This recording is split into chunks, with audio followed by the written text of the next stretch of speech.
Ano naman po, may question po si Mr. V. Go ahead, ma'am. Yes, good morning everyone. Una-una, I'm Juvie de Guzman sa DWDL and Margo TV Philippines. Kung-congratulate ko lang po kayo kasi talagang completed yung knowledge na nakuha namin today. And of course, yung research pala talagang guaranteed na maganda. Ngayon, isa lang po ang concern ko ngayon, yung branding. Kasi alam niyo po, Tablea, Cocoa, parang yun lang yung naririnig natin. Halimbawa sabihin kong, Juvie de Guzman, Tablea. Pwede mo ba yun sa inyo? Kasi di ba usually, yung branding po kasi, yan po kasi nakikilala yung nako-commercialize yung isang produkto. Di po ba? Kahit yung pandesal, nilalagyan ng pangalan. Kahit yung mga monay, may pangalan. Ganun din po ba yung uh, yung tungkol sa Cocoa or Tablea? Ganun din po ba? Ma'am, yung po kasing sa branding ng Tableya for the DOST, Yes. wala pa po kaming ginawang ganon. But if you are an adapter, pwede kang maggawa ng yung sariling brand. Oh, yun. Yes.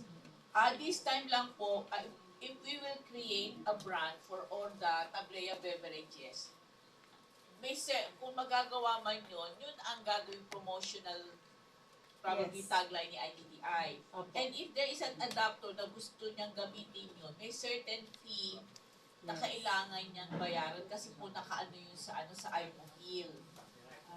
Opo, naka-registered yun, even the color, kung paano namin siya i-present. Kaya, but the adapter could do her own or his own branding. Basta may bayad, okay lang, Opo. no? Dadaan kami ng DOST. Yes po, ma'am. Okay. Even po doon sa technology adoption, ito lang po kasi yung mga isang nagiging problem ni adapter. Doon sa question kasi yung taga-SEI, meron po nag-adapt yung initial variant namin, which is the dairy-based. Pinopromote po namin yun nung time nung mga nag-detect transfer pa ang DOST. So it's really parang gumawa ka lang ng tableya sa bahay na mainit, kaya lang nakabote. Opo. Ang ano naman po doon is may nag-adapt, may nag-sign up ng technology licensing agreement from Region 7 sa Cebu. But up to now, hindi pa namin siya nabibigyan ng training yung actual transfer. Kasi sineset up pa niya yung facilities niya.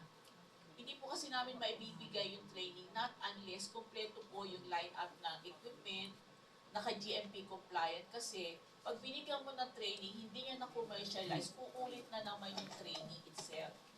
Plus, meron lang po kasing parang active period si MOA, the Memorandum of Agreement.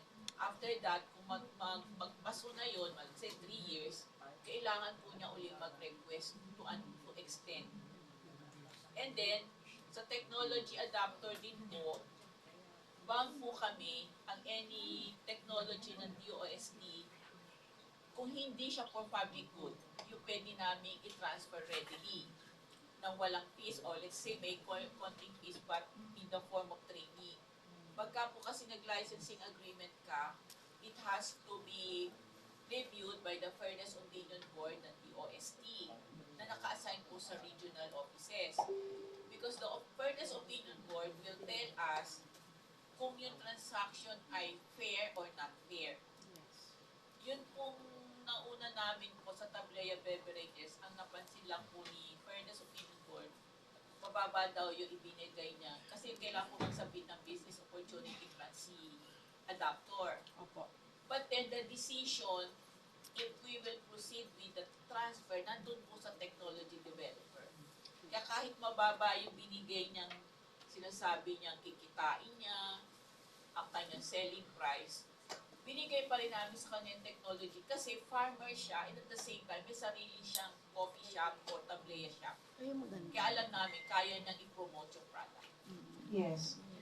Since kami ho nandito, di ba, to help, no, yung promotion.